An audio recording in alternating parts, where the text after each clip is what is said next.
बिस्मिल्लाहिर्रहमानिर्रहीम।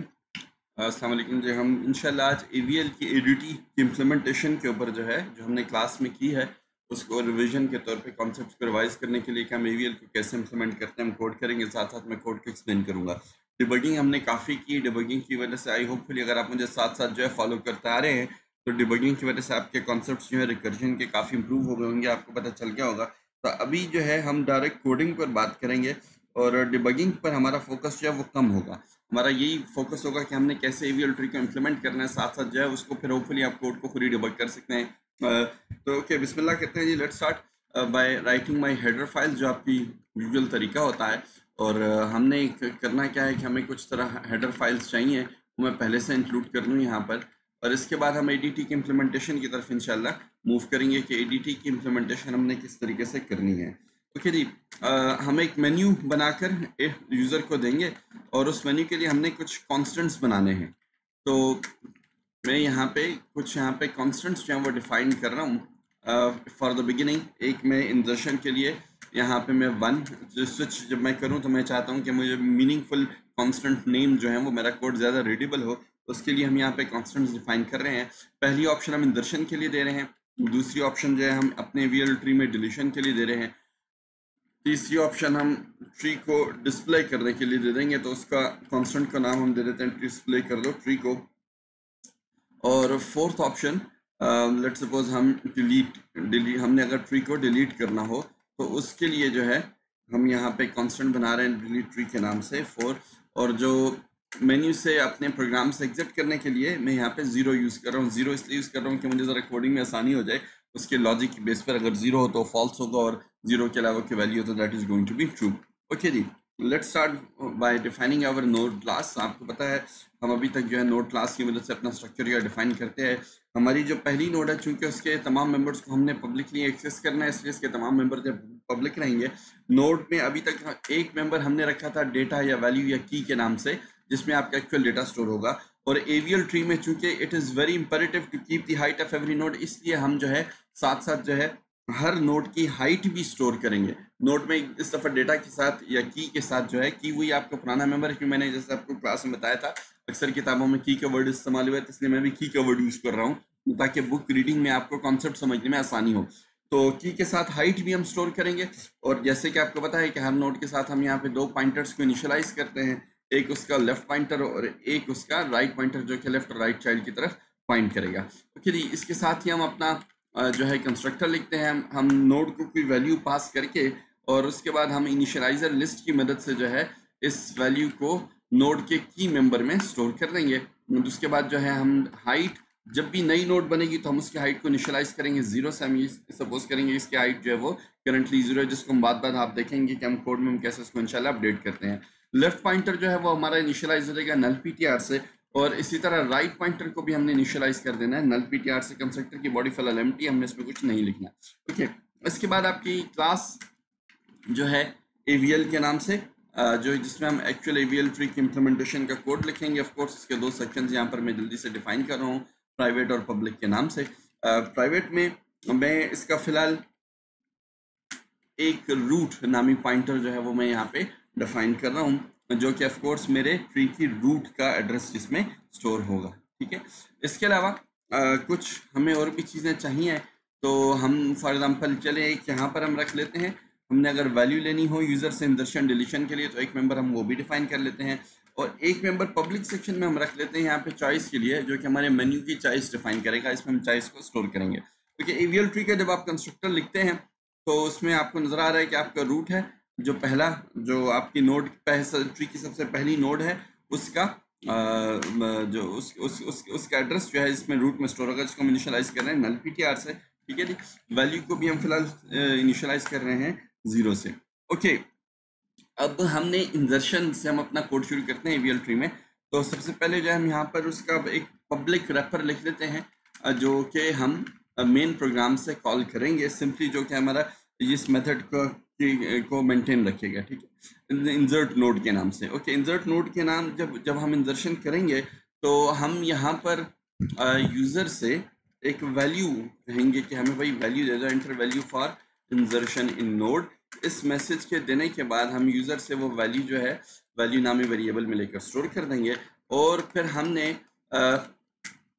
Function insert node का call करना है, यानी हम फंक्शन ओवरलोडिंग करेंगे। और फंक्शन ओवरलोडिंग में हम क्या पास करेंगे, हम रूट का एड्रेस पास कर देंगे और साथ ही साथ हम वो वैल्यू जो यूज़र ने दी है वो हम इसको पास करेंगे।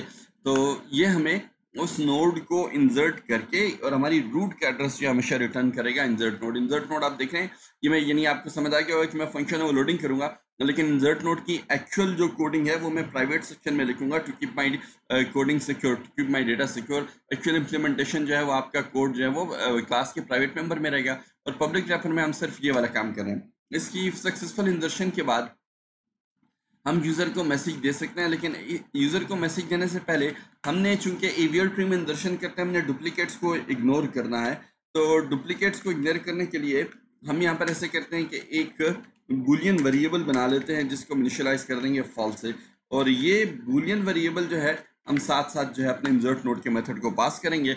और इस बूलियन वेरिएबल में हम ट्रू रिटर्न कर देंगे कि अगर हमने कोई डुप्लीकेट पास किया है, ठीक है, क्योंकि डुप्लीकेट के केस हमने ट्री में इंसर्शन नहीं करनी दोबारा। हमने पहले पढ़ लिया डुप्लीकेट्स को इंसर्ट करने का कोड हमने देख लिया, अब हम इसको इग्नोर करने का कोड भी यहाँ पर साथ साथ जो वो मेंशन करेंगे। अच्छा जी, ये जब आपका मेथड रन हो जाएगा तो डुप्लीकेट को हमने इनिशियलाइज किया होगा किसी चीज ट्रू या फॉल्स से।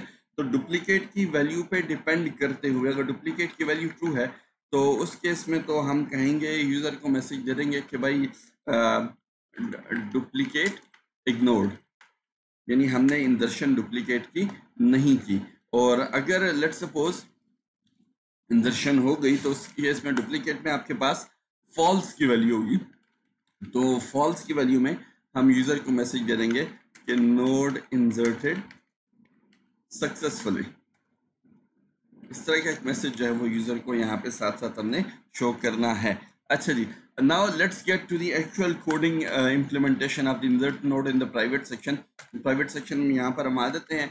ये आपको इंसर्ट नोड जो है, ये नई जो नोड आपके पास इंसर्ट होगी उसका एड्रेस रिटर्न करेगा।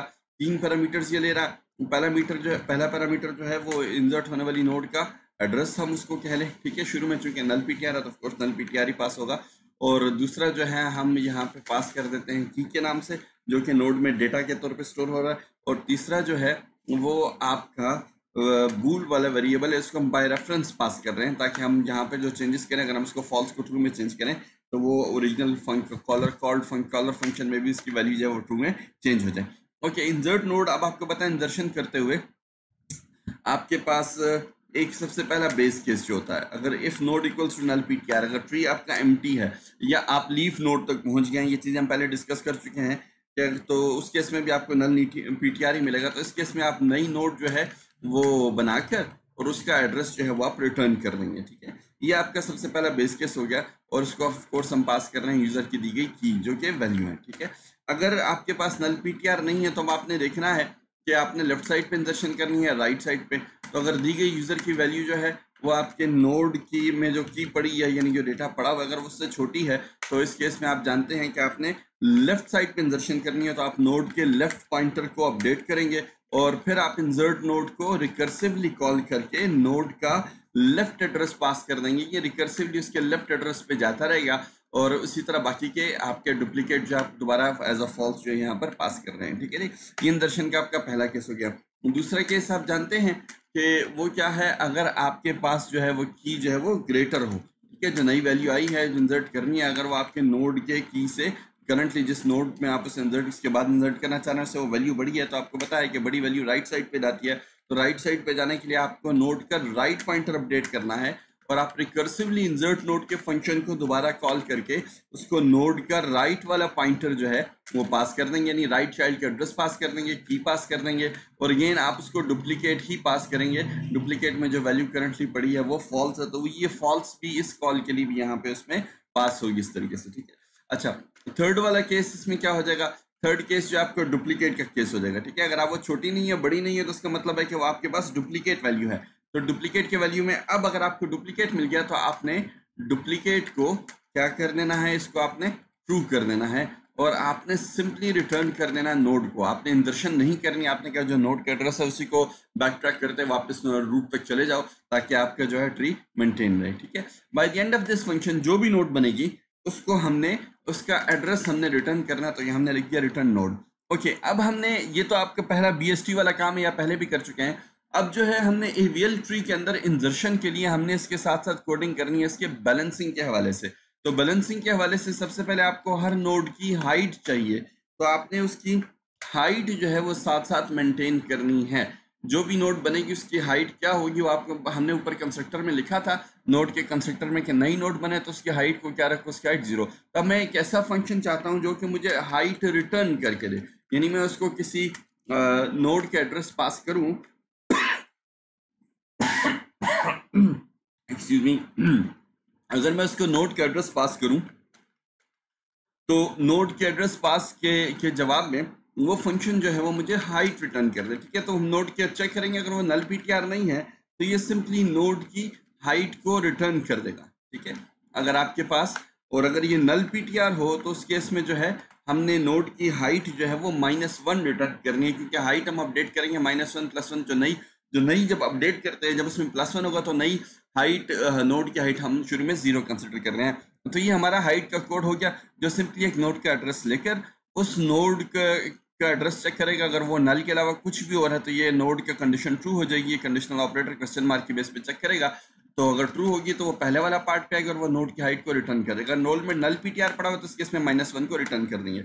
अच्छा, इसी हाइट को यूज करते हुए अब जो है हम फंक्शन लिखेंगे अपडेट हाइट का, जो कि हर नोड की इंसर्शन के बाद उस नोड की हाइट तो 0 होगी क्योंकि नई नोड जो है वो as a leaf node insert होती है, ऊपर वाली नोड्स की को जो है ना साथ साथ अपडेट करें। तो अपडेट हाइट जो है वो भी सिंपल सा फंक्शन है, वो रिटर्न हम उसमें कर रहे हैं, ठीक है। हम उसमें क्या कर रहे हैं, रिटर्न कर रहे हैं। और हम क्या रिटर्न कर रहे हैं, किसी भी अपडेटेड हाइट को, सॉरी हम रिटर्न नहीं कर रहे हैं, हम नोड की हाइट को अपडेट कर रहे हैं। हमने नोड की हाइट को अपडेट करना है, ठीक है जी। उसमें यानी करंट हाइट जो है उसमें हमने 1 ऐड करना है। तो उसमें आपने 1 किस में ऐड करना है वो आपको याद होगा, ये हमने BST में इस कॉन्सेप्ट को पढ़ा था कि हम लेफ्ट हाइट कैलकुलेट करते हैं और हम राइट हाइट कैलकुलेट करते हैं। तो उसके लिए हम कहते हैं कि जो करंट चाइल्ड है मुझे उसकी नोड के लेफ्ट पॉइंटर की हाइट रिटर्न कर दो। अभी ये हाइट फंक्शन हमने नीचे लिखा, तो ये जो हाइट फंक्शन है ये मुझे इसके लेफ्ट चाइल्ड की हाइट दे देगा और यानी मुझे इसके लेफ्ट सब ट्री की हाइट आ जाएगी। और जो राइट हाइट है उसके लिए आप समझ गए होंगे, मैं दोबारा हाइट के फंक्शन को कॉल करके उसको नोड के राइट चाइल्ड का पॉइंटर जो है मैं पास कर दूंगा। अब इन दोनों में से जो हाइट ग्रेटर है वो वाली हाइट जो है मुझे इसमें ऐड करनी है। तो इसमें क्या होगा, हम कहेंगे कि भाई if left height is greater than right height. अब ये लेफ्ट हाइट में क्या है, नोड के लेफ्ट चाइल्ड की यानी उसके लेफ्ट सब ट्री की आप इसे कह लें या लेफ्ट नोड की हाइट आ गई, ठीक है। और जो इसका राइट वाला हाइट वाला जो वेरिएबल है उसमें उस नोड के राइट चाइल्ड की हाइट है। तो अगर एक दो नोड के 2 चिल्ड्रन हैं तो इन दोनों में से जोन से भी हाइट ग्रेटर है मुझे वो रिटर्न करनी है, ठीक है।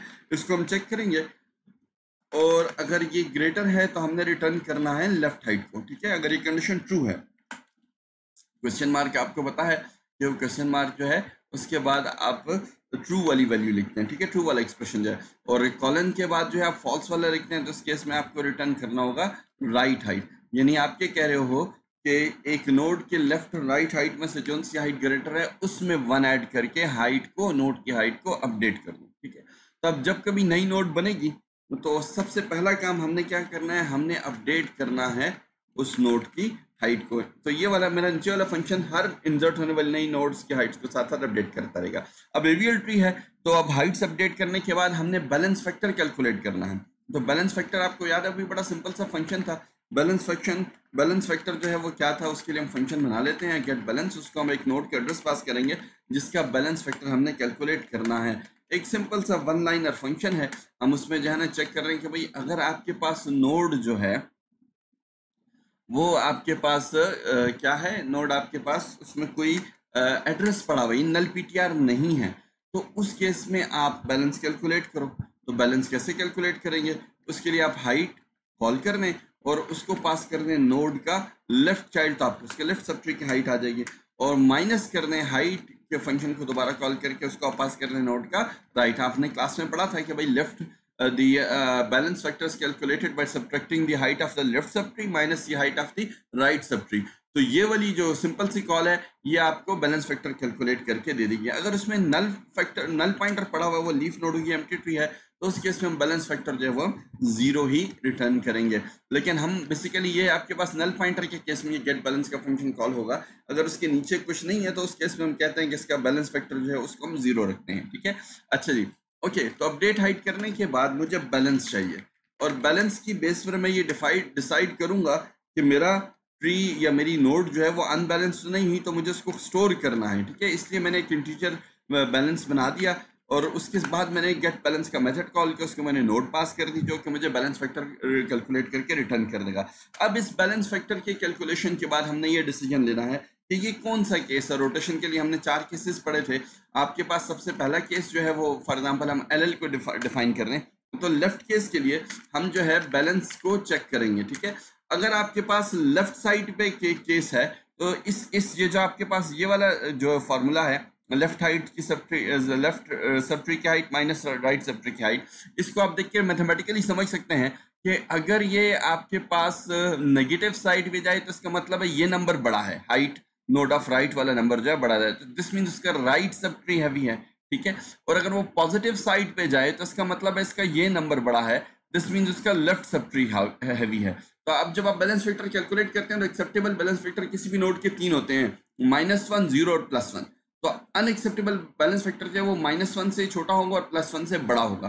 तो इसका मतलब यह है कि अगर मेरा बैलेंस फैक्टर जो है वो लेस देन -1 आ गया तो दिस मीन्स कि मेरा राइट सबट्री जो है वो हैवी है, यानी राइट वाली वैल्यू देखा मैथमेटिकली इसका आंसर नेगेटिव में तभी बढ़ सकता है कि ये वाला नंबर जो है वो हाई बड़ा हो राइट, और ये वाला नंबर बड़ा होने का मतलब ये है कि राइट सबट्री हैवी है। ठीक है, और अगर मेरे पास ये बैलेंस जो है वो ग्रेटर देन +1 हो, एक्सेप्टेबल बैलेंस फैक्टर से 1 है ना, 1 से बड़ा हो तो तब नोड मेरी अनबैलेंस होगी। तो अनबैलेंस फैक्टर अगर मेरा ग्रेटर देन 1 है तो इसका मतलब ये है कि मेरे सब्ट्रैक्शन करते हुए इसमें ये लेफ्ट वाला सबट्री वाला नंबर बड़ा है, तो इसका मतलब ये कि लेफ्ट सबट्री हैवी है। तो ये आपका एल आइडेंटिफाई हो गया, इसका मतलब ये कि आपका केस लेफ्ट है। अब उसको लेफ्ट पे जाने के लिए जो है आगे जैसे हमने क्लास में पढ़ा था कि हम न्यूली इंसर्टेड नोड से पाथ ट्रेस करें, तो न्यूली इंसर्टेड नोड जो है वो की में उसमें नामी वेरिएबल में उसकी वैल्यू पड़ी है, अगर वो लेस देन है इस नोड के लेफ्ट वाले चाइल्ड की वैल्यू से या उसके की से या उसके डेटा से, नाम वेरिएबल का की है। ठीक है, तो इसका मतलब है ये आपका एल केस हो गया। इसको देखने का एक तरीका हो गया।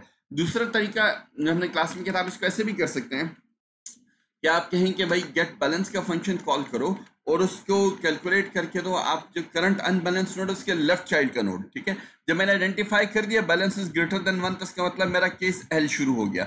अब सेकंड तरीका ये कि मैं लेफ्ट साइड पे उसके लेफ्ट चाइल्ड, चूंकि एल है तो इस वजह से मैं उसके लेफ्ट चाइल्ड का बैलेंस कैलकुलेट कर रहा हूँ। अगर लेफ्ट का भी आपके पास लेफ्ट सबट्री हैवी है तो ये एल केस हो जाएगा। लेफ्ट सबट्री का हैवी का मतलब होने का मतलब ये है कि इसका आंसर जो है वो आपके पास पॉजिटिव आएगा। ठीक है, इसका आंसर जो है वो आपके पास ग्रेटर देन इक्वल टू 0 आ जाएगा। ठीक है, अगर आपके पास वो नेगेटिव में नहीं जा रहा तो इसका मतलब यह है कि आपका लेफ्ट वाला सबट्री जो है डेफिनेटली हैवियर है या इसके इक्वल है।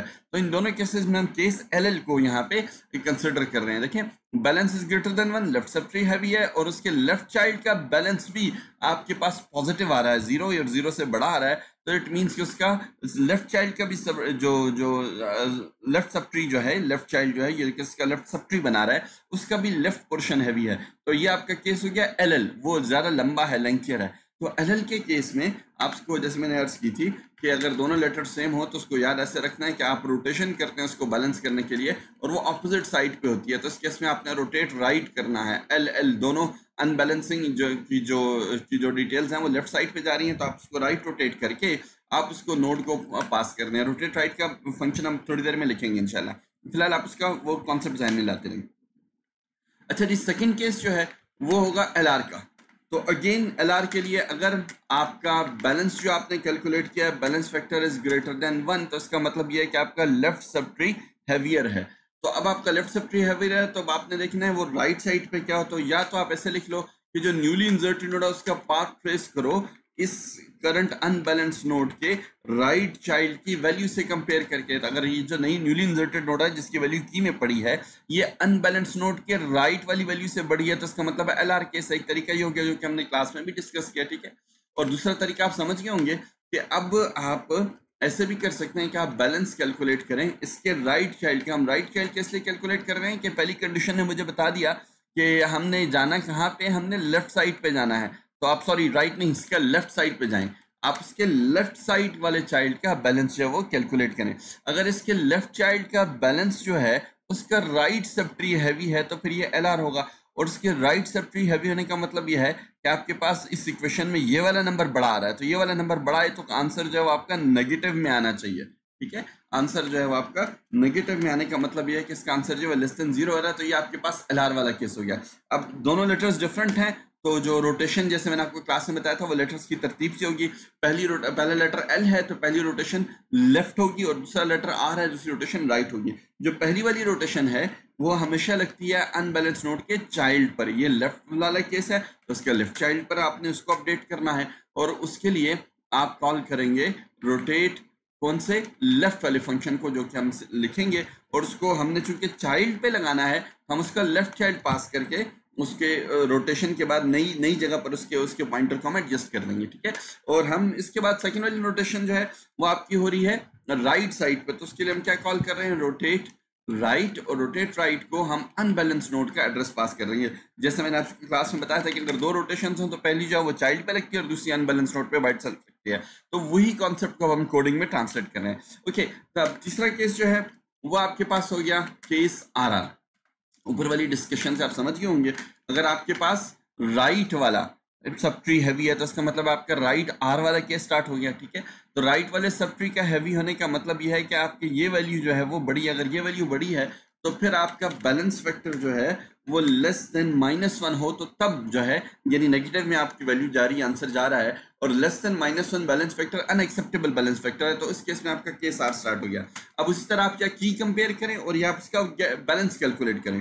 तो बैलेंस कैलकुलेट करने के लिए हम क्या कर रहे हैं, हम नोड का राइट चाइल्ड पास कर रहे हैं। नोड का राइट चाइल्ड क्यों पास कर रहे हैं, क्योंकि राइट सब ट्री हैवी है, तो मैं कहता हूँ उसके अब राइट चाइल्ड का भी आप बैलेंस कैलकुलेट कर रहे हैं। अगर उसके राइट चाइल्ड का भी सब ट्री हैवी है राइट वाला, तो उसकी वैल्यू जो है वो लेस, उसका बैलेंस जो है वो लेस देन इक्वल टू 0 आना चाहिए। ठीक है, इस नंबर के बड़ा होने की वजह का मतलब ये कि आपके पास जो है वो नेगेटिव में जाएगा या एटलीस्ट 0 ये बट मोस्ट 0 सॉरी 0 से ऊपर नहीं जाएगा। तो अगर बैलेंस लेस देन -1 है तो केस R स्टार्ट हो गया, और उसके चाइल्ड का बैलेंस भी लेस देन इक्वल टू 0 है, तो इसका मतलब इसके चाइल्ड का भी राइट सब ट्री हैवी है, तो हमारे पास RR केस आइडेंटिफाई हो गया। अगर आपके पास राइट वाला केस आ जाए, राइट चाइल्ड का राइट सब ट्री हैवी है, वो राइट साइड पे लीन कर रहा है, तो एक ही रोटेशन लगेगी अपोजिट साइड पे। ठीक है, वो अपोजिट साइड कौन सी है RR की, वो अपोजिट साइड लेफ्ट साइड है, और लेफ्ट साइड के लिए हम एक फंक्शन लिखेंगे। फिलहाल हम उसका लॉजिक पूरा कर रहे हैं, उसको हम अनबैलेंस नोड पास कर देंगे। ठीक है, वो अनबैलेंस नोड जो है उसका एड्रेस यहाँ पे रिटर्न होकर हमने उसको एडजस्ट कर देना है। ओके, अगर आपका केस RL है तो इस केस में आपने अगेन चेक करना है कि अगर आपका बैलेंस जो है वो लेस देन -1 है, तो इसका मतलब ये है कि आपका राइट सब ट्री हैवी है, और राइट सब ट्री हैवी होने के बाद आपने उसके राइट चाइल्ड का जो है आपने कैलकुलेट करना है बैलेंस। उसके लिए आप उसके राइट चाइल्ड के लिए आप बैलेंस गेट बैलेंस का मेथड जो हमने लिखा था हम उसको कॉल करेंगे, और उसको हम पास कर देंगे नोड का राइट चाइल्ड। नोड के राइट चाइल्ड का बैलेंस कैलकुलेट करो। अगर नोड के राइट चाइल्ड का लेफ्ट सब ट्री हैवी हुआ तो उसका जो आंसर है वो ग्रेटर देन 0 आएगा। इक्वल टू 0 को हमने वहीं पे डील कर लिया, ग्रेटर देन 0 के लिए हमने यहाँ पे लिखा, तो इट मीन्स कि आपका RL के स्टार्ट हो गया। राइट सब ट्री का आगे लेफ्ट साइड पे जो है वो ट्री लीन कर रहा है, लॉन्गर है। ठीक है, तो ये आपके पास RL का केस हो गया। तो इसको बैलेंस करने के लिए हमें दो रोटेशंस करनी है, रोटेट राइट और रोटेट लेफ्ट। दो रोटेशन हो तो पहली रोटेशन हमेशा लगती है चाइल्ड पर, तो चाइल्ड के लिए हम चाइल्ड पॉइंटर को अपडेट करेंगे और रोटेट करेंगे। हम उसके चाइल्ड को ही रोटेट राइट को हम कॉल करेंगे, और उसको हम पास करेंगे नोड का राइट वाला चाइल्ड जिस साइड पर आपका ट्री जो है वो हैवियर है। ठीक है, और उसके बाद जो सेकंड रोटेशन है वो रोटेट लेफ्ट होगी, और रोटेट लेफ्ट जो है वो आपके पास लगेगी अनबैलेंस नोड के ऊपर बाय इटसेल्फ। अनबैलेंस नोड को हमने रोटेट करना है। ये आपके 4 केसेस कंप्लीट हो गए। अब इन 4 केसेस को के बाद हमने इसका कोड लिखना है, तो कोड लिखने से पहले थोड़ा सा मैं आपको इसका कॉन्सेप्ट एक्सप्लेन कर दूं।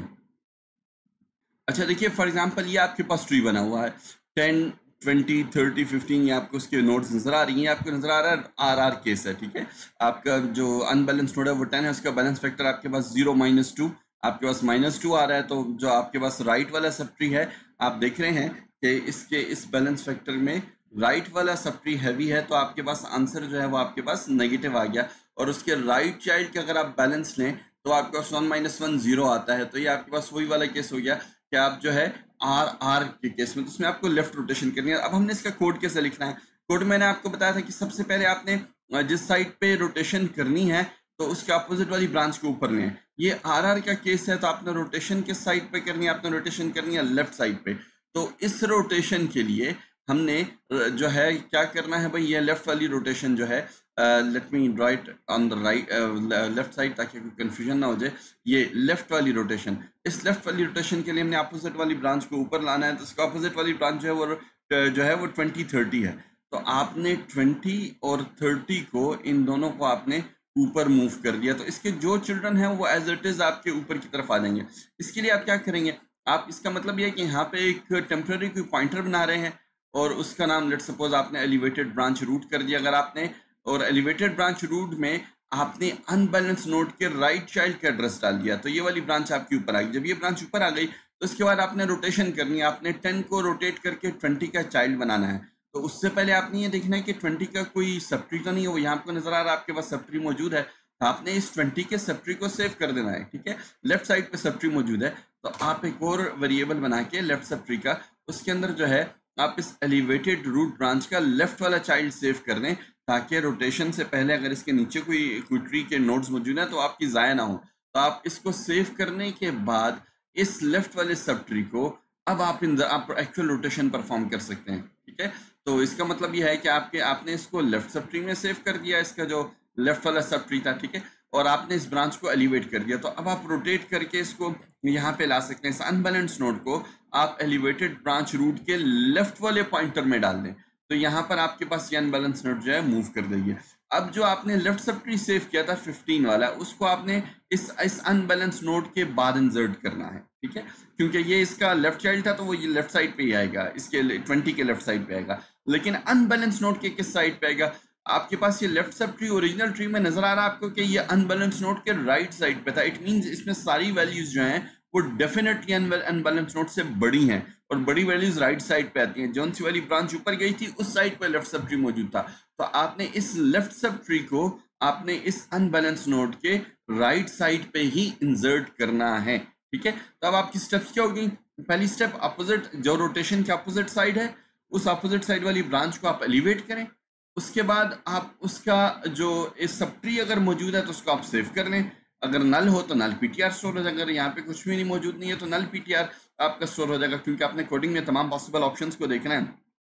उसके बाद आप रोटेशन कर लें, अनबैलेंस नोड को रोटेट करके इस एलिवेटेड ब्रांच के रूट के उस साइड पे ले जाएं जिस साइड पे आपने रोटेशन करनी है। हमारे केस में लेफ्ट साइड था तो आपने इसको रोटेशन कर ली, और रोटेशन के बाद नेक्स्ट स्टेप आपकी क्या है कि आपने जो सब ट्री सेव किया था उसको अनबैलेंस नोड के लेफ्ट या राइट पे इंसर्ट कर दें। ठीक है, अनबैलेंस नोड के अगर ओरिजिनल ट्री में या अनबैलेंस नोड के राइट पे मौजूद था तो इस लेफ्ट सब ट्री को अनबैलेंस नोड के राइट पे इंसर्ट करें, अगर लेफ्ट पे था तो लेफ्ट पे इंसर्ट कर लें। इसी तरह फॉर एग्जाम्पल अगर आपके पास ये केस है तो इसमें आप देखें ये एल का केस बन रहा है, तो एल के केस में आपके पास जो रोटेशन है वो क्या होगी? वो आपके पास राइट रोटेशन होगी। एक अनबैलेंस नोड जो है इसका फैक्टर आप देख रहे हैं, लेफ्ट वाले सब ट्री जो है 2 - 0, इसका बैलेंस फैक्टर आपके पास +2 पॉजिटिव है, ग्रेटर देन 1 आ रहा है, और 2 अनबैलेंस अनएक्सेप्टेबल बैलेंस है, तो ये बताता है कि नोड मेरी अनबैलेंस्ड है। तो इसका मतलब आपको नजर आ रहा है इसका लेफ्ट सब ट्री हैवी है। ठीक है, और उसके लेफ्ट सब ट्री के आगे लेफ्ट चाइल्ड भी वाकई आपके पास लिंक कर रहा है। तो इस केस में क्या होगा? राइट रोटेशन के लिए आपने उसके रोटेशन के अपोजिट वाली ब्रांच को एलिवेट करना है। तो उसके अपोजिट वाली ब्रांच जो है वो आपके पास 5 और 3 है, तो आपने 5 और 3 को एलिवेट किया। जब आपने इसको एलिवेट किया तो ये इसके जितने भी उसके नीचे ट्री के नीचे 5 का आपने रूट को एलिवेट किया। ठीक है, तो उसके नीचे बाकी ट्री की सारी वैल्यूज ऑटोमेटिकली ऊपर हो जाएंगी।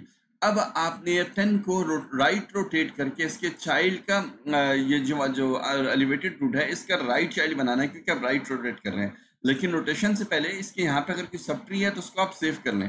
तो यहाँ पे देखें इस सब ट्री को आप अलग से सेव कर लेंगे। आप कॉन्सेप्ट ऐसे बना लें, step 1 elevate branch, step 2 save sub tree. तो आप 5 के राइट साइड पर एक सब ट्री पाया जाता है, इसको आपने सेव कर लिया, और ये अब आप एलिवेटेड ब्रांच की जो आपकी रूट है उसके बाद अब उसके ऊपर आप उस पर रोटेशन परफॉर्म कर सकते हैं। तो 10 को आप रोटेट करके इसके राइट साइड पे ले आए। जब 10 को आप रोटेट करके राइट साइड पे ले आए तो इसका मतलब है कि एलिवेटेड ब्रांच रूट का राइट पॉइंटर आपने चेंज किया है।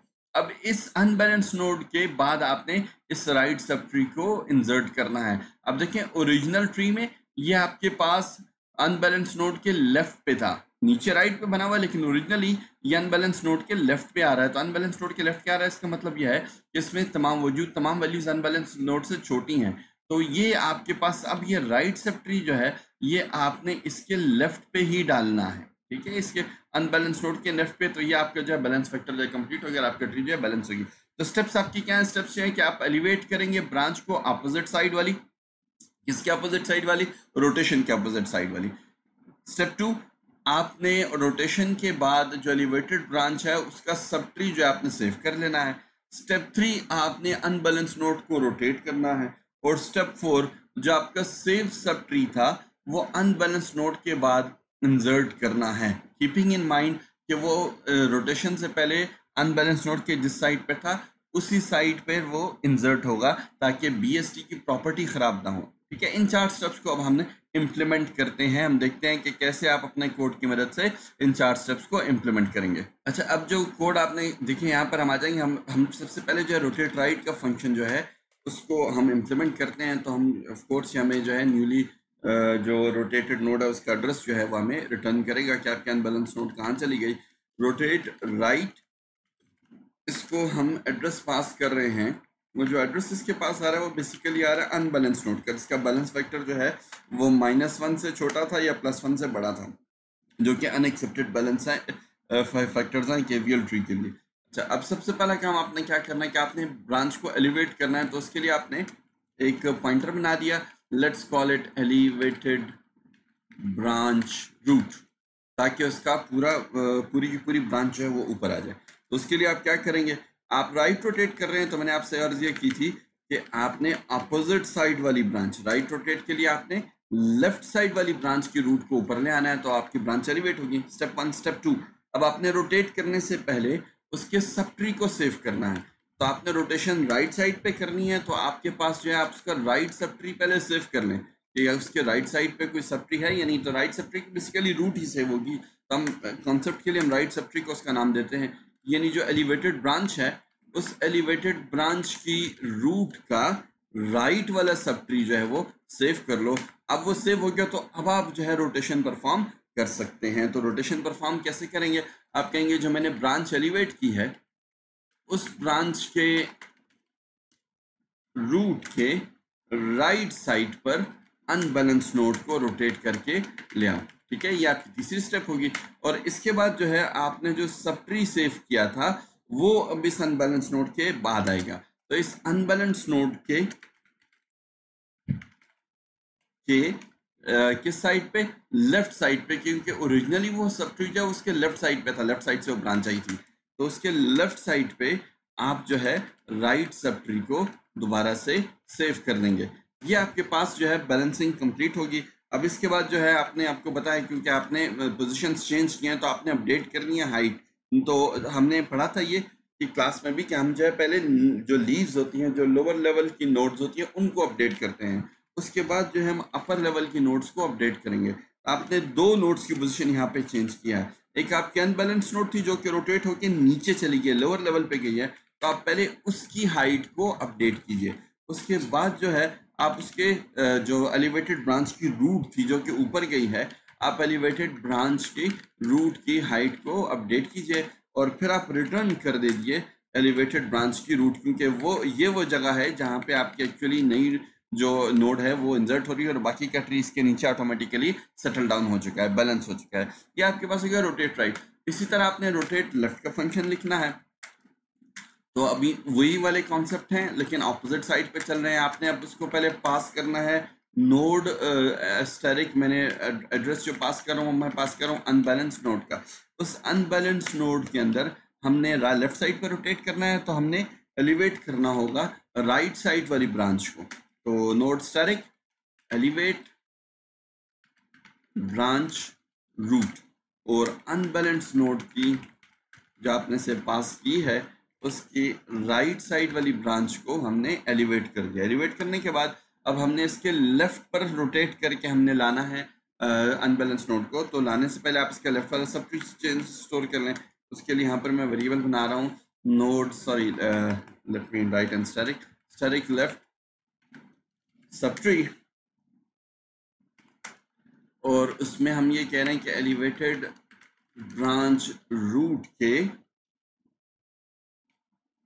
लेफ्ट वाले चाइल्ड को सेव करो। ठीक, आपका सेव हो गया, तो अब आप जो है रोटेशन परफॉर्म कर सकते हैं। तो रोटेशन परफॉर्म करने के लिए आपने क्या करना है, रोटेशन परफॉर्म करने के लिए आपने एलिवेटेड ब्रांच रूट के लेफ्ट साइड पर हमने कहना है कि किसको ले आओ, अनबैलेंस्ड नोड को ले आओ। ठीक है, ये ऊपर सॉरी मुझे नजर आ गया थोड़ा सा, इसको मैं फिक्स कर दूं कोड को, यहाँ पे इस अननेसेसरी स्पेस है। ओके, लेफ्ट वाली ब्रांच को हमने कहा कि अनबैलेंस्ड नोड पे ले आओ। जब आपकी रोटेशन परफॉर्म हो गई, तो अब जो आपने सब ट्री अपने स्टोर किया था उसको इस अनबैलेंस्ड नोड के राइट साइड पर डाल दें, क्योंकि वो sub tree originally unbalanced node के राइट साइड पे ही पड़ा हुआ था। ठीक है, वो राइट साइड वाली ब्रांच ऊपर आई थी, तो उसके हम ये कह रहे हैं कि राइट साइड के ऊपर आपने जो सब ट्री सेव किया था लेफ्ट सब ट्री के नाम से, उसको आप इंसर्ट कर लें। ये आपकी जो है इंसर्शन जो है वो कंप्लीट होगी। अब आपने हाइट को अपडेट करना है, तो अपडेट हाइट को पहले लोअर लेवल की नोट, जैसे मैंने आपको पहले अभी एक्सप्लेन किया, अनबैलेंस नोट को आप हाइट जो नीचे मूव कर दिया उसको हाइट पहले अपडेट करें, और उसके बाद आप हाइट अपडेट कर लें एलिवेटेड ब्रांच रूट की।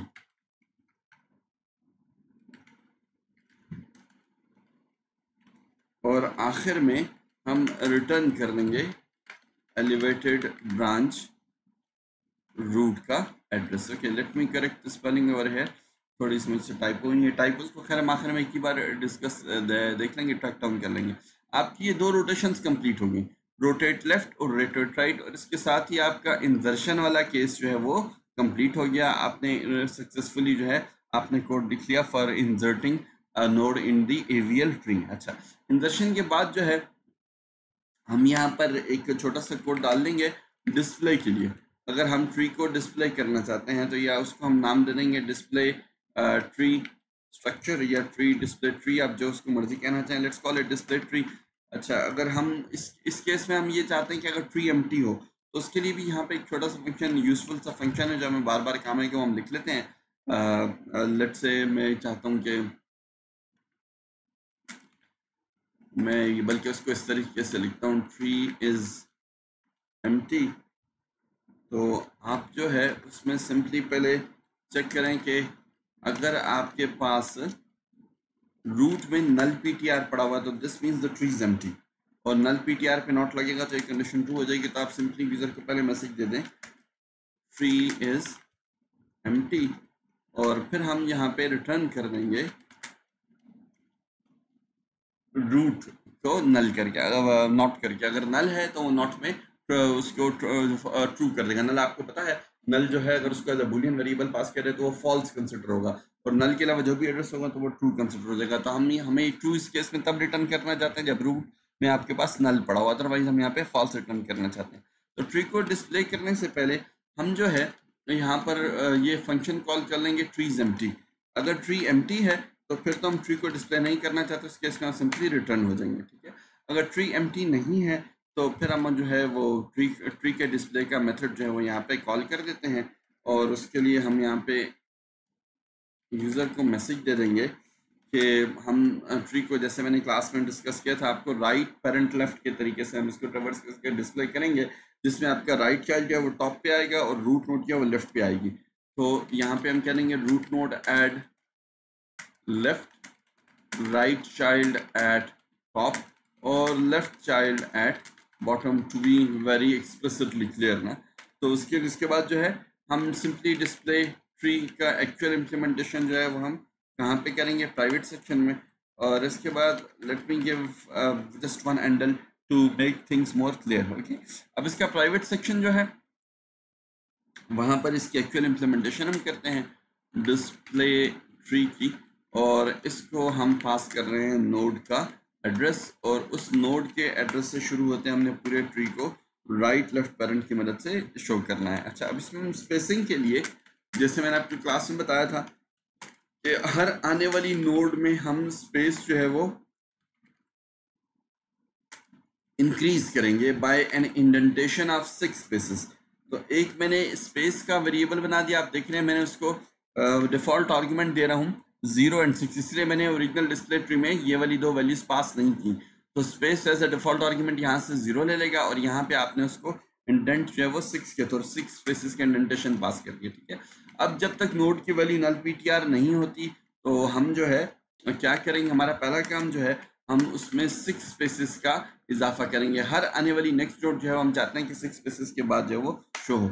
उसके बाद डिस्प्ले ट्री को हमने कॉल करना है और हम उसका राइट मोस्ट चाइल्ड चूंकि पहले डिस्प्ले करना चाहते हैं तो उसको रिकर्सिवली राइट मोस्ट चाइल्ड को हम पास करेंगे और स्पेसिस को हम इंक्रीज कर दे जाएंगे। जब वो रिकर्सिव कॉल करते करते जब वो लास्ट नोड पर पहुंचेगा, ठीक है, तो लास्ट नोड पर पहुंचकर उसके बाद हम यहाँ पर सी आउट कर देंगे। पहले हम सेट w, इसलिए हमने IMNF लगाया था, जो स्पेस की वैल्यू है उतनी स्पेसिस दे दो और उन स्पेसिस की वैल्यू देने के बाद जो करंटली जो नोड की वैल्यू जो किसका राइट मोस्ट चाइल्ड है उसकी की यानी डेटा को प्रिंट कर दो और एंडल की मदद से आप नेक्सस पे चले जाएंगे। डिस्प्ले ट्री को वंस अगेन आप रिकर्सिवली कॉल करके आप जो है राइट पेरेंट और लेफ्ट, हम इस तरीके से जो है ना बैक ट्रैकिंग कर रहे हैं, ठीक है। तो हम उसका नोड का क्या कर रहे हैं, लेफ्ट चाइल्ड पास कर रहे हैं और साथ साथ हम स्पेसिस को यहाँ पे क्लियर करते जाएंगे, स्पेसिस यहाँ पे उसमें इंसर्ट करते जाएंगे। तो ये स्पेस ऑटोमेटिकली हर रिकर्सिव कॉल में बाय 6 हर नई नोड के लिए इंक्रीज होगी, ठीक।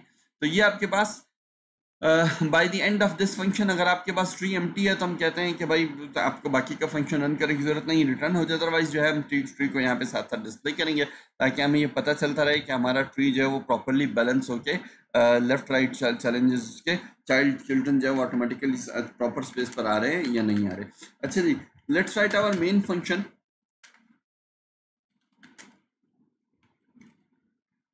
अब मेन फंक्शन के अंदर हमने बेसिकली कोड लिखना है, जो आपका मेन्यू है उसको शो करना है और आपने इसको लूप करना है। तो मैं इसके लिए यहाँ पर हम एक और मेथड यहाँ पे सिंपली बना देते हैं। Let me call it wide display menu, क्योंकि हम पूरी एडिटी लिख रहे हैं तो ये हमारा बार बार काम आएगा, तो इस तरह से इसको हम यूज़ करेंगे। हमने यहाँ से स्टार्ट करना है। Let me give a bit of a heading, थोड़ा सा ताकि हमारे पता चल जाए यूज़र को कि हम क्या है। This is an ADT of the AVL tree, तो ये let me call it the ADT of AVL tree, ठीक है, एडीटी ऑफ एवीएल ट्री। और थोड़ा सा हम उसको फॉर्मेटेड लुकआउट देने के लिए इस तरीके से उसको हम डेकोरेट कर रहे हैं थोड़ा सा, ओके। इसके बाद जो आपके पास मेन्यूज़ में बहुत सारी ऑप्शंस आहिस्ता आहिस्ता करके आएंगी। हम फिलहाल हमने चूंकि सिर्फ इंदर्शन का डाला है तो मैं सिर्फ इंदर्शन के लिए यहाँ पे डाल रहा हूँ।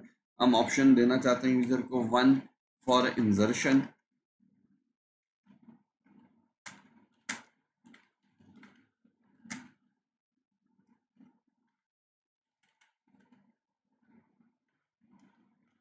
और एक और ऑप्शन मेरे ख्याल से हमने 3 दिया था for display.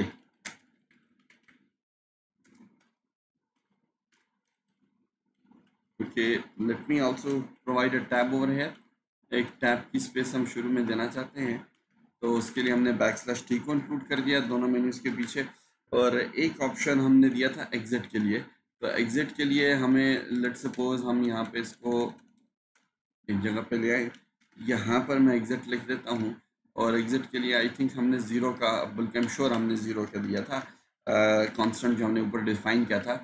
Let me call it 0 for exit. तो इस तरीके के ये वाला फंक्शन जो है बेसिकली मेरा मेन्यू जो है वो क्रिएट करेगा। करंटली चूंकि मैंने सिर्फ इंसर्ट और डिस्प्ले का कोड लिखा है तो वही ऑप्शन दिए हैं। यहाँ पे हम यहाँ पे टॉप पे कंफर्म कर लेते हैं, इंसर्शन 1 है, आपका डिस्प्ले ट्री जो है वो 3 है और एग्जिट जो है वो आपके पास हमने 0 के ऑप्शन दिए। इसमें मेन्यू में जैसी जैसी चीज़ें और आती जाएंगी तो हम उसके लिए कॉन्स्टेंट्स को यहाँ पे ऐड कर देंगे।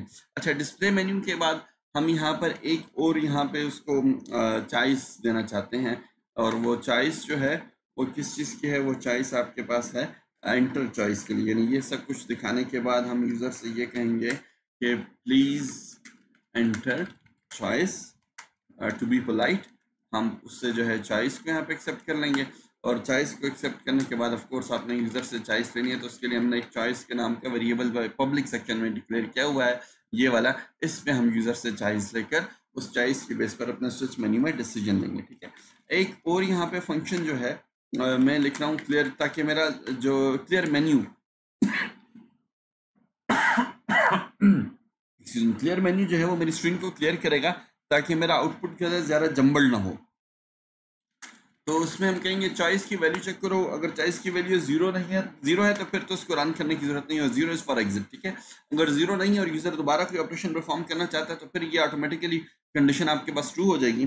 तो इस केस में हमने क्या करना है, हमने मेन्यू को क्लियर करना है। तो मेन्यू को क्लियर करने के लिए हम फॉर एग्जाम्पल यूजर को कुछ इस तरह की मैसेज दे देते हैं कि प्रेस एनी की टू कंटिन्यू, कोई भी की प्रेस कर लें आप कंटिन्यू करने के लिए, और कंटिन्यू करने के बाद जो है अपने यूज़र से ये विंडो स्टाइल में ये काम करेगा। ये of course system dependent code है ज़्यादातर, चूँकि आप लोग जो है उसमें काम करते हैं विंडोज़ में, तो मैं इसको विंडोज स्टाइल पे ही यूज़ कर रहा हूँ, ठीक है।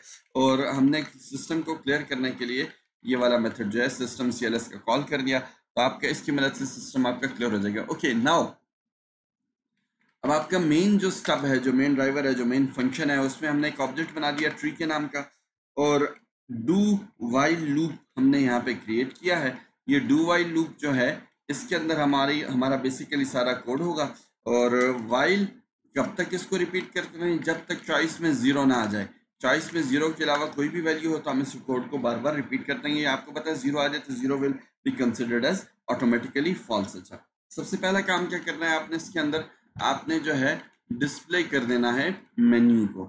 मेन्यू को डिस्प्ले करने के बाद आप मेन्यू के अंदर ही आप चॉइस ले रहे हैं यूजर से, जब आप यूजर से चॉइस ले लेंगे तो आप यहाँ पे जो है स्विच कर रहे हैं कि भाई यूजर ने जो चॉइस दी है वो चॉइस की वैल्यू चेक करो। वो चॉइस की वैल्यू जो भी है उसके अप्रोप्रिएट आपने फिर कोड लिखना है। अगर यूजर ने कहा है कि वो इंजर्शन करना चाहता है तो उसने इंजर्शन के लिए वन वाला, वो हमने ऊपर जिसको वैल्यू कॉन्स्टेंट डिफाइन किया था, इंजर्शन की वैल्यू वन थी, तो इस केस में हम ट्री डॉट इंसर्ट नोड के मेथड को सिंपली कॉल करके और स्विच यहाँ से ब्रेक कर देंगे, ठीक है। दूसरा हमारे पास था केस, आपके पास था डिस्प्ले ट्री वाला। तो अगर यूजर ने डिस्प्ले ट्री वाली चॉइस सेलेक्ट किया जो आई थिंक थ्री थी, तो फिर हम ट्री डॉट डिस्प्ले ट्री वाला मेथड जो है वो कॉल कर देंगे और ट्री को क्या कर देंगे, डिस्प्ले कर देंगे। और अगेन यहाँ पे बीच में आ जाएगा ब्रेक। और अगर आपने यूजर ने चॉइस दी है एग्जिट की, कि वो प्रोग्राम से एग्जिट होना चाहता है, तो वो एग्जिट वाला कांस्टेंट हम यूज कर रहे हैं। कांस्टेंट से ये होता है कि आपका कोड ज्यादा रीडेबल हो जाता है। उस केस में हम सिंपली ब्रेक कर देंगे। और एक यहाँ पे डिफॉल्ट जो है हम केस डाल देंगे कि अगर कोई यूजर गलत वैल्यू दे दे तो उस केस में हम उसे काइंडली एंटर अप्रोप्रिएट चॉइस ये वाला मैसेज देकर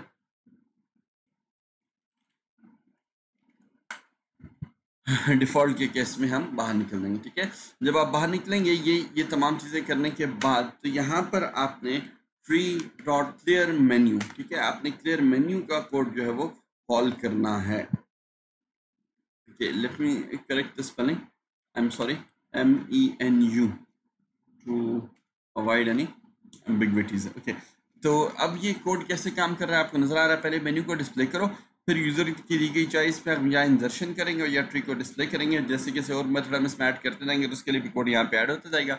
और उसके बाद जो है हमारा जो एग्जिट वाला केस हो गया और उसका हमारा डिफॉल्ट का केस हो गया, ठीक है। Let me first check for typos quickly and then we will run the code इंशाल्लाह। अच्छा जी, most of the typos are removed. बस कुछ एक दो बातें जो आपको बता दूं, देखें फॉर एग्जांपल कंस्ट्रक्टर मैंने यहाँ से प्राइवेट सेक्शन में लिख लिया, तो इसका मतलब है कि मैं क्लास का ऑब्जेक्ट जो है वो क्लास से बाहर नहीं बना सकता। तो मुझे कंस्ट्रक्टर क्योंकि आपका ऑटोमेटिक कॉल होगा, तो मैं अपने कंस्ट्रक्टर को यहाँ पे प्राइवेट से पब्लिक सेक्शन में मूव कर रहा हूँ। एक बात, दूसरी बात यह है ये AVL ट्री को डिस्प्ले करने के लिए यहाँ पे मैंने एक और यहाँ पे आखिर में \n इंक्लूड कर दिया, ताकि इसके इस लाइन के प्रिंट होने के बाद आपका एक्चुअल ट्री का डिस्प्ले जो है वो शुरू हो जाए। और थर्ड थिंग, हाँ, ये आपके पास जो चॉइस है वो चूंकि क्लास का मेंबर है, मैं उसको इस तरह डायरेक्ट कॉल नहीं कर सकता, तो इसलिए मैं ऑब्जेक्ट के थ्रू कॉल कर रहा हूँ वाइल ट्री डॉट चॉइस, जैसे मैंने ऊपर स्विच के अंदर लिखा है, ठीक है। Now let's go through this program. अब इसको हम रन करते हैं और इसके आउटपुट को हम देखते हैं कि इसके आउटपुट की मदद से हमने ऑप्शन लिखे ये आपके किस तरीके से काम करेंगे। अब हमारे पास आपके पास लेट्स सपोज हम कुछ यहाँ पे वैल्यूज दें। Let me get set up my, okay, ठीक है जी। अगर आपने पहले ही फॉर एग्जांपल यहाँ पे इंजर्शन के लिए कहा, आपने 10 इंसर्ट कर दिया, आपको मैसेज आ गया नोड इंसर्टेड सक्सेसफुली। आप 20 उसका राइट चाइल्ड बनेगा, नोड इंसर्टेड सक्सेसफुली। जब आप दोबारा इंसर्ट करेंगे तो 30 ये भी उसका राइट चाइल्ड बन जाएगा नॉर्मल बीएसटी में। तो 10 20 30 आपके पास आरआर केस हो गया।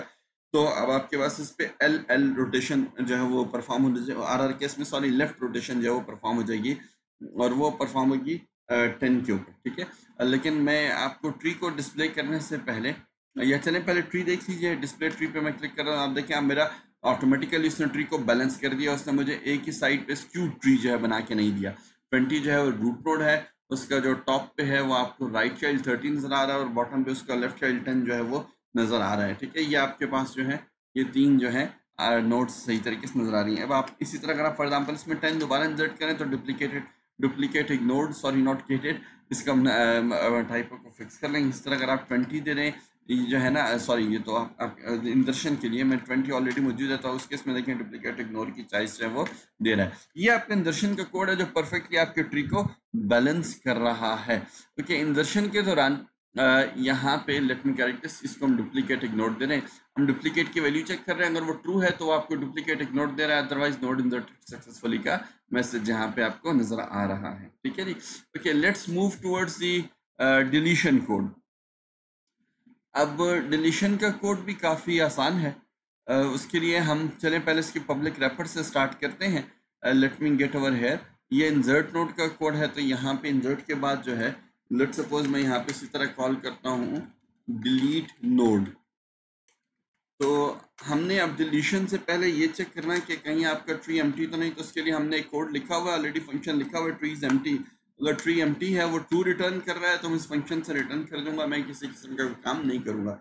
अगर एम्प्टी नहीं है तो उस केस में मुझे नोड को डिलीट करना है, और डिलीट करने के लिए हम यहाँ पर जो है डिलीट नोड का मेथड जो है वो कॉल करेंगे, जो कि हमारी गिवन नोड को डिलीट करेगा। जिस तरह बीएसटी के 3 केसेस थे, वो यहाँ पर 3 केसेस आपके अवेलेबल होंगे। Let's go through this cases one by one. Again मैं एक फाउंड का वेरिएबल बना रहा हूँ। अगर हमारे पास यूज़र ने वैल्यू दी है, अगर वो उसमें अवेलेबल हो तो फाउंड की वैल्यू आपके पास ट्रू होगी, अदरवाइज फाउंड की वैल्यू आपके पास फॉल्स ही रहेगी, ताकि हमें ये पता चले कि जो नोड यूज़र डिलीट करवाना चाह रहा है वो हमारे ट्री में मौजूद भी है या नहीं। ओके, अब हम डिलीट नोड को कॉल करेंगे। उसके प्राइवेट सेक्शन में हम इसकी एक्चुअल इम्प्लीमेंटेशन लिखेंगे, this is just a public wrapper, और उसको हम पास कर देंगे रूट नोड का एड्रेस, जहाँ से हम सर नोड को सर्च करना शुरू करेंगे। जो वैल्यू यूज़र ने दी है उसके लिए हमने ऑफ कोर्स यूज़र से वैल्यू लेनी है। तो आप यहाँ पर यूज़र को एक मैसेज भी दे दें कि भाई enter value for deletion in tree. आप उससे एक वैल्यू यहाँ पर ले लें कि वो उस नोड की वैल्यू दे दे जिसको वो डिलीट करना चाहता है, और वो वैल्यू आप वैल्यू के मेंबर में स्टोर कर लें। ये वैल्यू जो है हम इसके प्राइवेट मेंबर को इंशाल्लाह पास करेंगे, और साथ साथ जो है फाउंड का जो आपका बुलियन वेरिएबल है उसको भी हम साथ साथ यहाँ पे पास कर रहे हैं, ठीक है।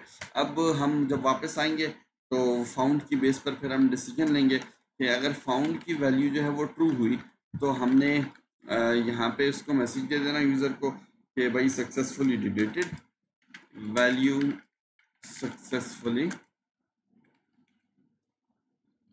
डिलीटेड। और अगर ना हुआ तो फिर आप इससे कह देना कि वैल्यू नॉट फाउंड। अब इसकी एक्चुअल इम्प्लीमेंटेशन प्राइवेट रैपर की तरफ मूव।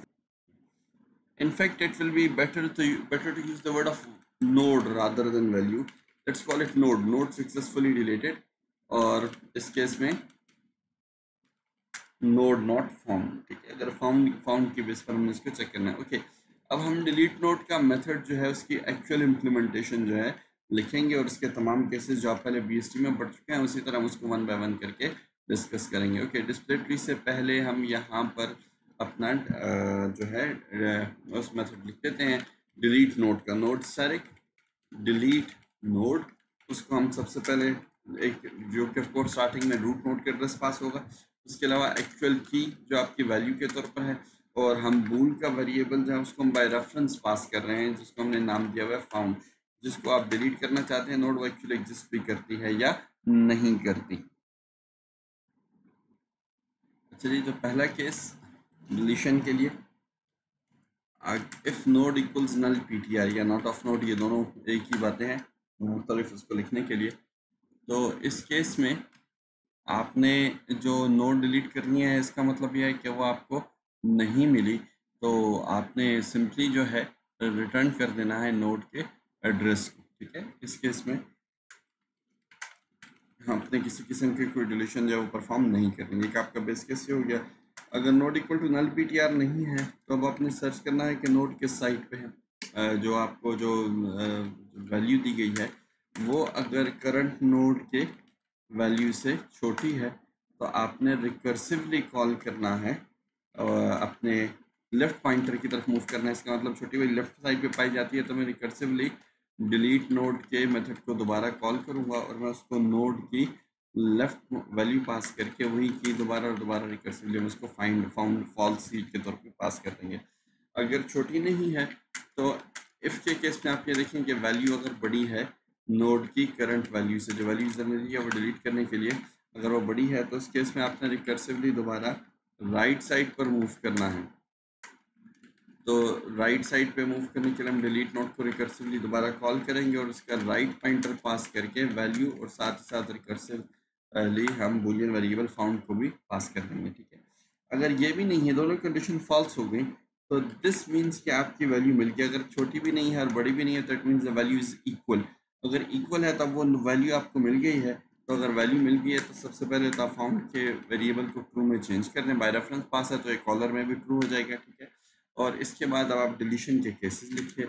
अगर जो आपका नोड जो है उसका लेफ्ट पॉइंटर जो है वो नल पीटीआर के इक्वल है, तो दिस मीन्स कि उसका या तो राइट चाइल्ड एग्जिस्ट करता है या नहीं करता। ये केस दोनों केसेस में हिट करेगा। तो आप अगर उसका दोनों केसेस में आप उसका जो है राइट चाइल्ड का पॉइंटर जो है वो आप स्टोर कर देंगे टेम्पोररी पॉइंटर में। ठीक है, लेफ्ट अगर नल है तो राइट पे अगर नहीं होगा तो नल स्टोर हो जाएगा, और चाइल्ड है तो राइट चाइल्ड का यहाँ पे नोड अदरवाइज एड्रेस जो है वो स्टोर हो जाएगा। ये आपका अगर एक लेफ्ट चाइल्ड हो या नोड का चाइल्ड ना हो, दोनों केसेस में ये वाला केस आपका हिट होगा।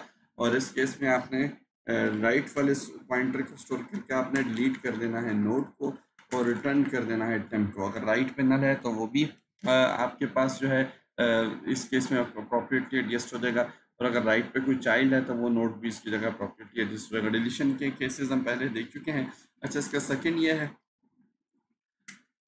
कि अगर आपके पास नोड का राइट जो पॉइंटर है, ठीक है, that is equal to null PTR, या उसका लेफ्ट नल पीटीआर है या उसका राइट नल पीटीआर है। ठीक है, ये वाला केस जो है ये एक ही केस में हिट होगा अगर उसका राइट पॉइंटर नहीं है। अगर राइट पॉइंटर जो है वो नल और लेफ्ट पे कोई चाइल्ड मौजूद है, तो अगर लेफ्ट पे चाइल्ड मौजूद है तो डिलीशन करने से पहले आप जो है उस चाइल्ड का एड्रेस जो आप स्टोर कर दें। तो आप कह रहे हैं इसमें नोड का लेफ्ट पॉइंटर जो है आप स्टोर कर लें, उसके बाद आप डिलीट कर दें अपनी नोड को और रिटर्न कर दें टेम को। अगर ये दोनों केसेस फॉल्स हुए तो इस बात का ख्याल रखना, देखिए एल्स की बॉडी के अंदर रहते हुए तीसरे केस के लिए तरफ आप मूव करेंगे।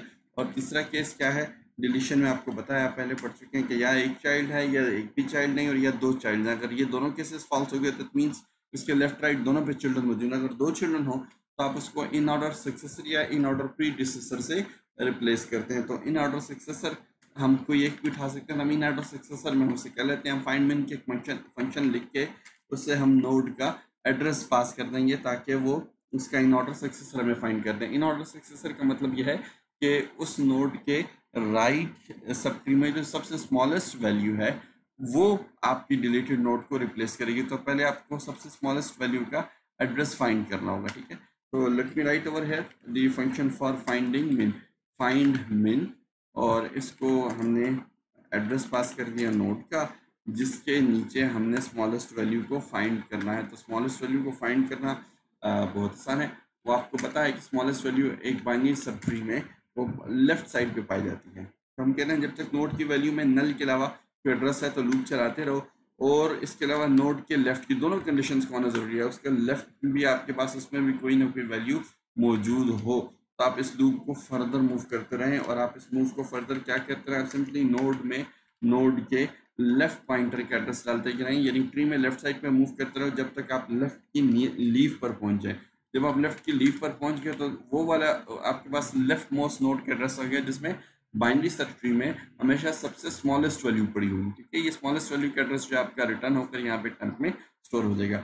अब ये जो स्मॉलेस्ट वैल्यू है इसको इनकी वैल्यूज को स्वैप करना है। जो करंटली जो नोड है जिसको आपने डिलीट करना है उसके की पार्ट में आपको जो स्मॉलेस्ट वैल्यू का एड्रेस मिला है उसका की पार्ट यानी इसका डेटा वहां से रिप्लेस कर देंगे। दोनों को डेटा को आपने रिप्लेस कर दिया और अब आपके पास ये जो स्मॉलेस्ट वैल्यू है ये ऊपर वाले, ये चूंकि लीफ नोड से उठाई थी आपने तो ये ऊपर वाले एक दो केसेस में एडजस्ट होगी। तो अब आप उसको कहाँ से आपने पास किया था, आपने से राइट चाइल्ड से, तो आप राइट चाइल्ड वाले पॉइंटर को अपडेट करते हुए डिलीट नोड को दोबारा रिकर्सिवली कॉल करेंगे और आप उसे इस दफ़ा पास कर देंगे नोड का राइट वाला, ठीक है। नोड का आपके पास जो जो पॉइंटर्स पास हो रहे हैं ऊपर वो कौन कौन से हैं देखिए।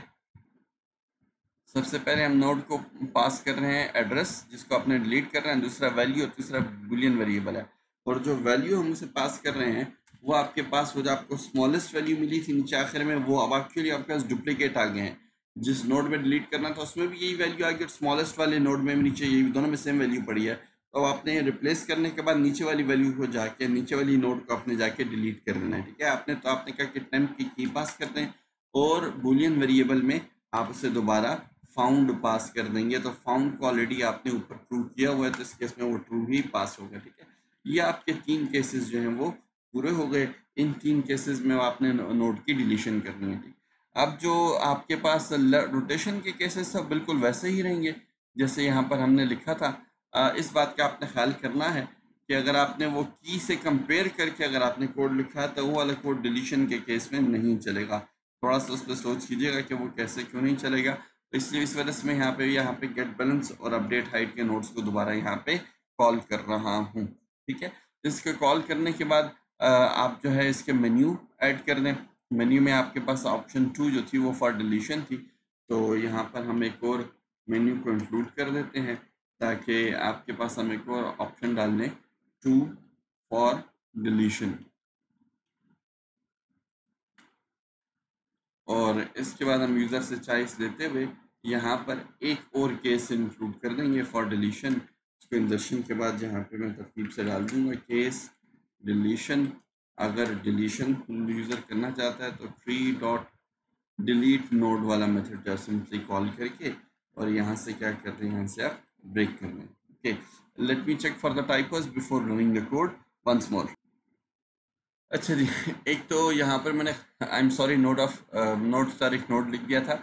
हमने चूंकि राइट सब ट्री में मिनिमम वैल्यू ढूंढनी है तो फाइंड मिन को हम नोड के राइट चाइल्ड को पास करेंगे, ठीक है।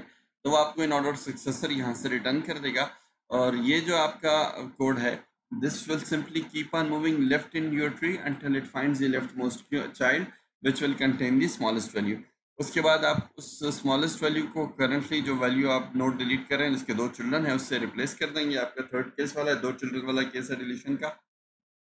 और चूंकि राइट साइड से आपने वो नोड ढूंढी थी तो फिर आप राइट साइड के पॉइंटर को अपडेट करके रिकर्सिवली डिलीट नोड को कॉल करेंगे ताकि अकॉर्डिंगली वो जो राइट साइड पे स्मॉलेस्ट वैल्यू नोड है उसकी डुप्लीकेट बन गया वो डिलीट हो जाए। Okay, let's take a look at the running of this code. मैं इसको क्विकली रन करता हूँ।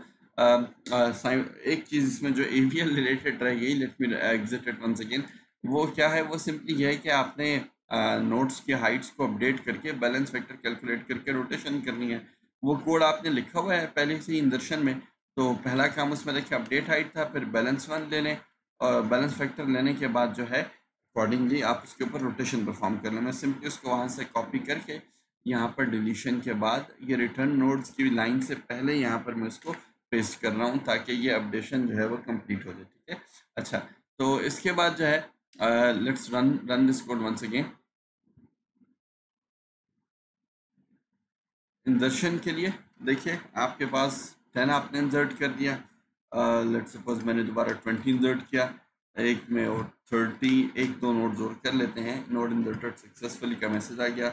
140 एक और आप इंसर्ट कर लें। लेट्स सपोज दफ़ा आपने 15 इंसर्ट कर लिया और हम ट्री को जो है यहाँ पे डिस्प्ले कर देते हैं। अच्छा, अब हम तमाम केसेस को 1 बाय 1 देखते जाएंगे कि केसेस कैसे फॉलो हो रहे हैं। हम 30 पहले डिलीट करते हैं।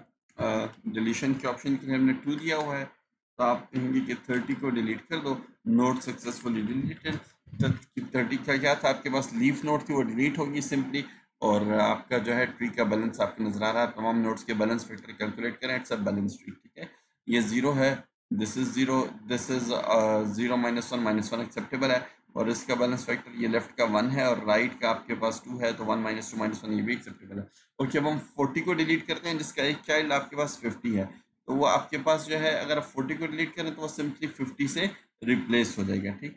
और अगर आप 20 को डिलीट करेंगे तो 20 जो है वो 50 से रिप्लेस होगा। लेट्स गो फॉर 20, ठीक है। And let me give one more value for deletion. Let's suppose मैं 20 को डिलीट करता हूँ, मैं दोबारा ट्री को डिस्प्ले करूँ तो आप देखें आपके पास जो है इन ऑर्डर सक्सेसर से वो रिप्लेस हो गया, विच वाज 40। ओके, इसकी रिमेनिंग इंशाल्लाह फंक्शंस के अकॉर्डिंग फिर मैं आपको नेक्स्ट रिकॉर्डिंग में एक्सप्लेन करूंगा। Thank you very much for being patient and for listening to me. Please go through the code again and again ताकि आप इसको ज़्यादा अच्छे तरीके से समझ सकें।